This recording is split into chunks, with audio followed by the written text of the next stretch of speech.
Nous ne pouvons pas servir à la fois Dieu et l'argent. Soit on déteste le premier et on aimera le second, soit on s'attachera au premier et on méprisera le second.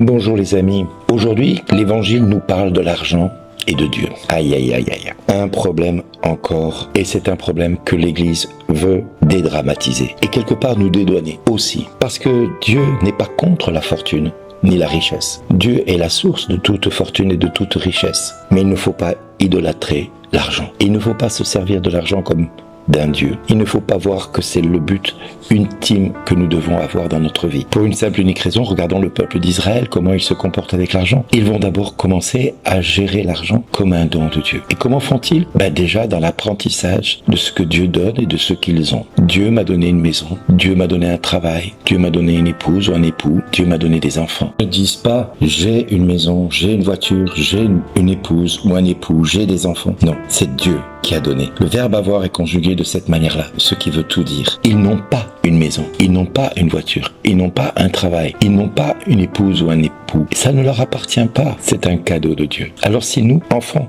de Dieu, nous ne pensons pas cela, nous prenons le risque de nous tromper, de nous leurrer totalement et de faire de ce temps un temps qui nous éloigne de Dieu. L'argent doit être au service de Dieu. Nous ne sommes pas des possesseurs de biens matériels, nous sommes simplement des gestionnaires. En conséquence, non seulement nous devons les gérer de manière intelligente, et nous devons les gérer de manière à ce que tous et toutes nous puissions en profiter et en faire bon usage. Et il ne faut donc pas tomber dans l'avarisme, dans l'égoïsme, mais nous devons pratiquer la charité, une des vertus chrétiennes. Nous devrions tous vivre riches et pauvres l'un à côté de l'autre, sans que la richesse soit un problème pour les uns comme pour les autres. Nous ne devrions pas être jaloux de ceux qui ont réussi à gérer l'argent de manière intelligente. Nous devrions être heureux qu'ils aient réussi. Et nous devrions nous réjouir de ceux qui ont de l'argent et non pas l'inverse. Nous devrions à la fois aussi penser que cet argent peut être un don pour eux comme pour nous, parce que ceux qui ont de l'argent vont pouvoir embaucher du personnel, faire travailler des hommes, des femmes, et leur permettre de pouvoir vivre et de pouvoir eux-mêmes s'enrichir, et de pouvoir demain, s'ils sont de bons gestionnaires, de pouvoir faire l'aumône, de pouvoir faire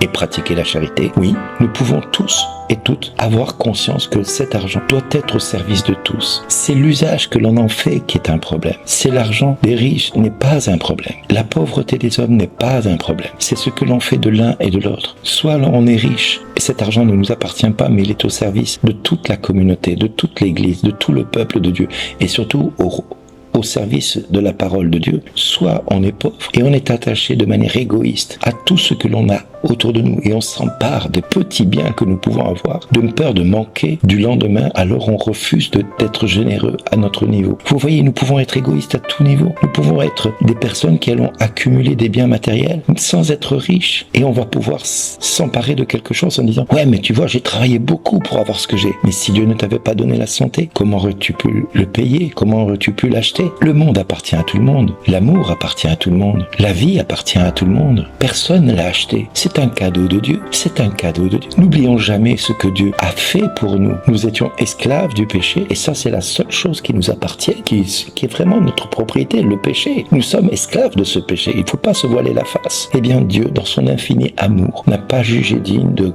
garder le rang qu'il égalait à Dieu, mais s'est anéanti prenant notre condition de serviteur. Il est devenu esclave et parmi les esclaves, il a fait comme on fait dans la mafia. Si tu peux pas rembourser ta dette, tu vas la payer avec ta vie. Et on paye de sa propre vie la dette. Eh bien, Jésus a payé notre propre esclavage de sa propre vie pour que nous soyons pleinement libres. Alors réjouissons-nous de pouvoir avoir ce que nous avons. Soyons généreux avec ce que Dieu nous donne tous les jours. Soyons généreux pour permettre à d'autres de pouvoir vivre décemment, de pouvoir sortir de là où ils en sont, pour pouvoir les aider à vivre décemment. Si nous faisons de cet argent une occasion de gloire pour Dieu, alors nous ne sommes pas attachés à l'argent. Nous sommes de bons gestionnaires et Dieu nous le rendra au centuple. Dieu nous bénira et bénira sans cesse toutes nos vies, toutes nos personnes. Ne doutons pas de cela. Donnons et rendons à Dieu ce qui lui est dû. N'ayons pas peur de dire à Dieu, Seigneur, tu m'as donné ce que je possède. Aujourd'hui, donne-moi d'en être le bon gestionnaire gestionnaire. Donne-moi de pouvoir gérer intelligemment ce que tu m'as confié. Donne-moi d'en faire profiter les personnes que tu mettras devant mes yeux, devant mon cœur. Donne-moi d'être, Seigneur, aussi généreux que tu l'as été avec moi, en me pardonnant tous mes péchés. Oui, Seigneur, donne-moi de pratiquer la charité, de ne pas me tromper de Dieu, mais de te mettre toi à la première place,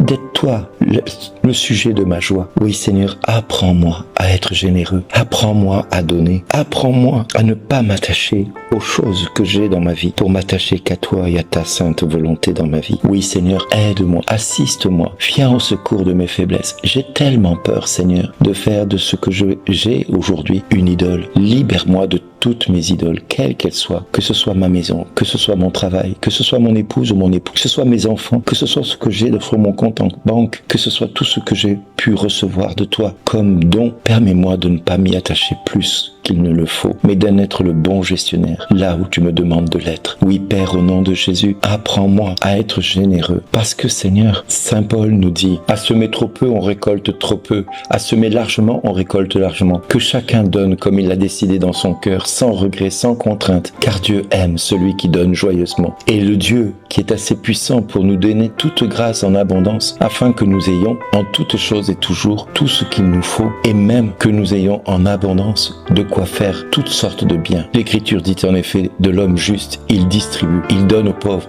sa justice demeure à jamais. Dieu qui fournit la semence au semeur, le pain pour la nourriture, vous fournira la graine, il la multipliera, il la donnera, il donnera la croissance à ce que vous accomplirez dans la justice, il vous rendra riche en générosité de toutes sortes, ce qui suscitera notre action de grâce envers Dieu, car notre collecte est un ministère qui ne comble pas seulement les besoins des fidèles de Jérusalem, mais déborde aussi en une multitude d'actions de grâce envers Dieu. Les fidèles apprécieront ce ministère à sa valeur et ils rendront gloire à Dieu pour cette soumission avec laquelle vous professez l'évangile du Christ et pour la générosité qui vous met en communion avec eux, avec vous tous. En priant pour vous, ils vous manifesteront leur attachement à cause de la grâce incomparable que Dieu vous a faite. 2 Corinthiens chapitre 9, versets 6 à 15. Rendons grâce à Dieu pour le don ineffable qu'il nous a fait et quel que soit ce don, sachons rendre gloire à Dieu et sachons dire à Dieu: oh merci mon Dieu pour ce que j'ai pu faire aujourd'hui, pour ta gloire et pour ton peuple, pour tes enfants. Merci Seigneur.